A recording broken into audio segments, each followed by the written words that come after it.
Hi guys, it's Mark Zicree, Mr. Sci-Fi, also known as Mark Zicree of Space Command, and many other things as well. If you've been following Mr. Sci-Fi, you know my tastes, predilections, interests, all that stuff. So, today we are going to talk about Jurassic World Dominion. Now, one of the interesting things I've discovered of late, in recent times, when I was growing up, TV and movie critics had a lot of power. Everyone read newspapers. There was Siskel and Ebert on the TV.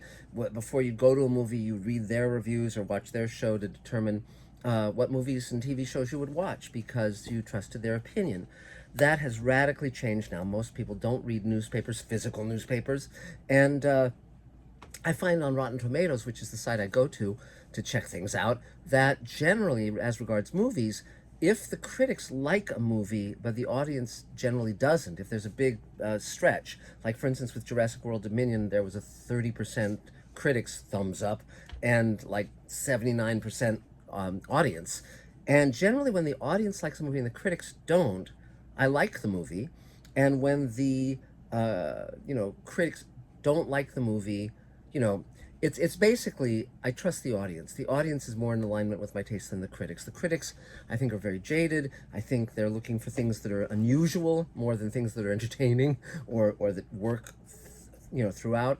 I mean, this is tarring people with a wide brush, of course, but if it's, the critics love it, but the audience doesn't, I find those movies often very lacking.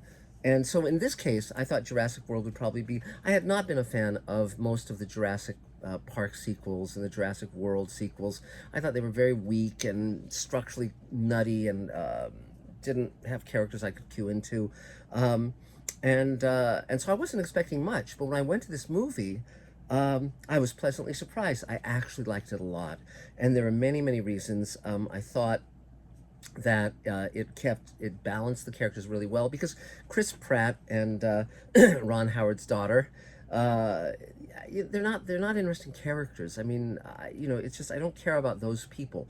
And the teenager I liked, and I very much loved having Laura Dern and Jeff Goldblum and Sam Neill come back because they were wonderful and they were well used in this movie. Because if you look at movies like Independence Day Resurgence, which was a terrible movie that really squandered Jeff Goldblum and did not honor the character they had established in the first movie, Jeff Goldblum has always been wonderful. Laura Dern is wonderful. Sam Neill is great. These are all wonderful actors, and they gave them the screen time. They gave them the attention. They cared about the emotional arc, all of that, and and also, I'd been a little concerned because there had been an article mentioning that when Jurassic Park was made, Sam Neill was, older, over 20 years older than Laura Dern, and it was endemic of casting in those days where older male movie stars would be cast with young women. And I thought that was, first of all, I thought that was total nonsense in terms of that movie and that pairing, because if when Sean Connery's in his 70s and you're casting him with Catherine Zeta-Jones or something, yes, it's that, then it is problematical. But that wasn't the case in Jurassic Park. Sam Neill and Laura Dern had a great chemistry, and frequently you would have, professors where they'd have grad students or whatever, and there'd be romances. This was not uncommon. It wasn't to buttress Sam Neill's, star appeal, because he wasn't a big movie star at that point, nor has he ever really been. He's just a very good actor who is very good in many movies. So I was glad. I was worried that they were going to then totally not acknowledge that romance and kind of just have them be pals. The fact that they dealt with the romance and in a very good way, I really liked. And that notion of people coming back together after many years, I thought was very skillfully done. And the dinosaurs were good. They actually had feathered dinosaurs among some of their dinosaurs, which of course is much more accurate to what we've discovered in the years since.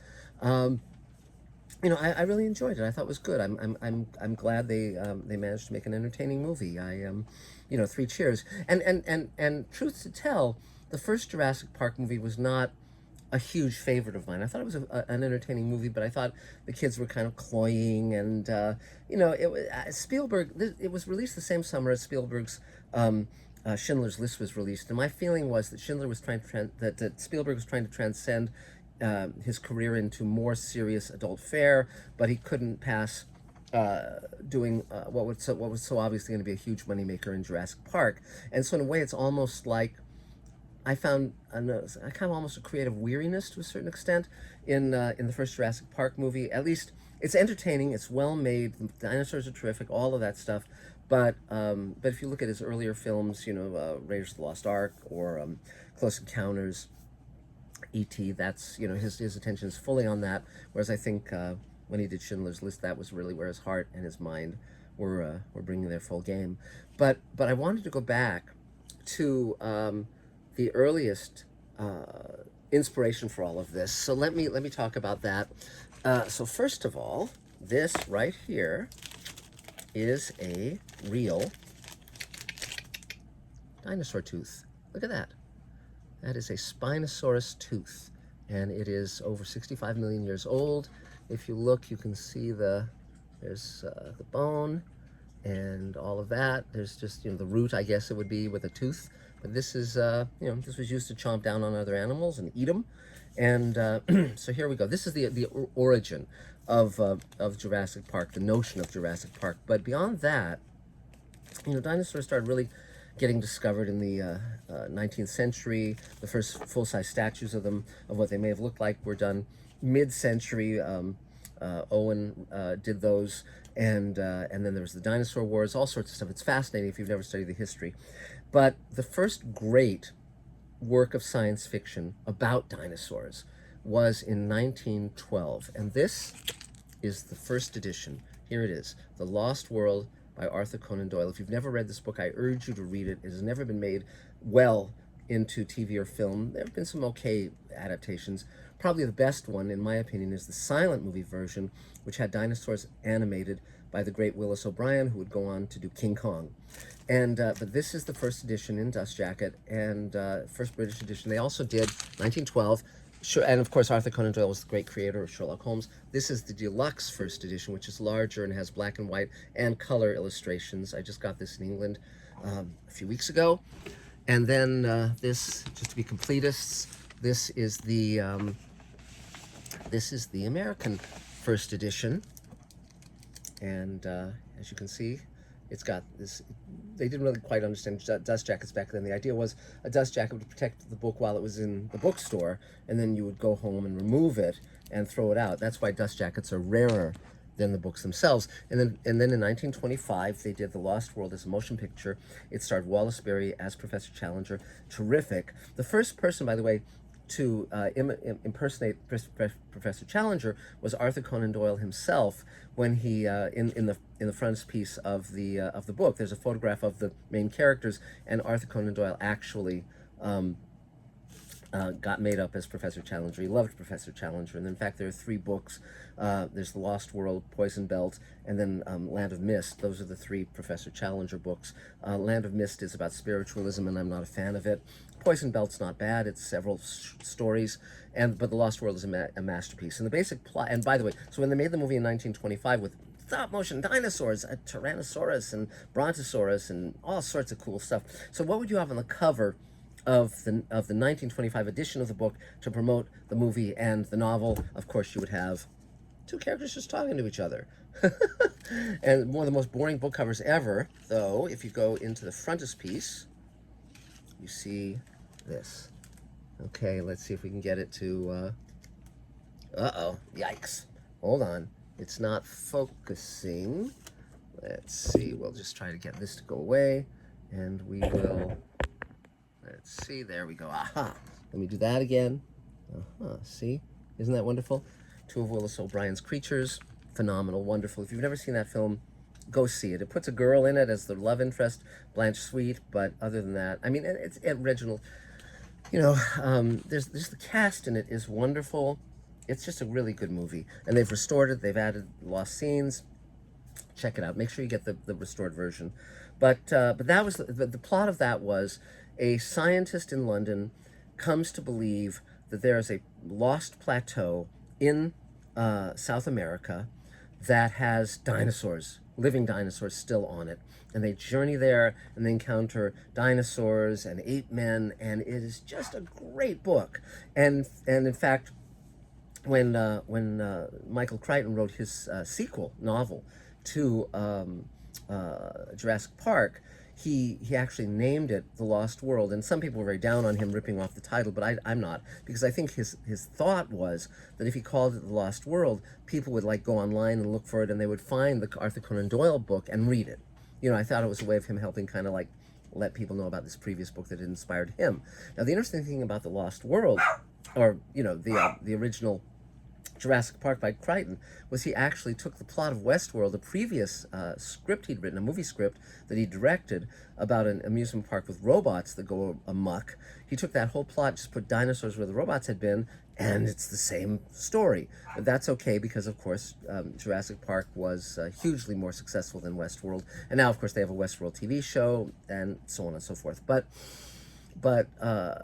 Jurassic Park was a huge success. It spawned 2 sequels after that, and then Jurassic World. I like Jurassic World just because the notion of they open the park and it goes even more awry. I thought that was very fun.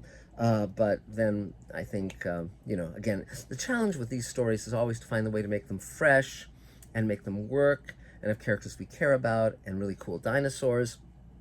It's a lot to pack into a movie. It's very difficult to make a sequel on a successful film. You either do a sequel that's the same movie basically again, or you try something different and either the fans accompany you on that journey and like it, or for instance you could say like The Empire Strikes Back is a great example of that, or you go somewhere different and they just bail. They say this isn't you know, in the spirit of the original. So, you know, but I'm glad this one was made. I'm glad it was pleasantly good, pleasantly surprisingly good. And you know, Chris Pratt, I think, is not my favorite hero. He looks good, but they haven't quite found his lane, in my opinion. I mean, you know, it's sort of like, I don't know. I don't want to slam Chris Pratt. He seems like a nice guy, and but if you haven't seen Jurassic World Dominion, go see it. I think you'll enjoy it. If you like Jurassic Park, you'll like this. There's a lot of sweetness at its heart, and you know, and some people have been complaining about the giant locusts. I don't mind the giant locusts. I mean, you know, you got to find something to do. But I like the fact that they had several characters they had established in the first film in Jurassic Park that they pay off in Jurassic World Dominion, and I think that was wonderful. The same actors, and not just the troika of our leads, but and a number of other callbacks that I thought were clever and fun. So that's about it for now.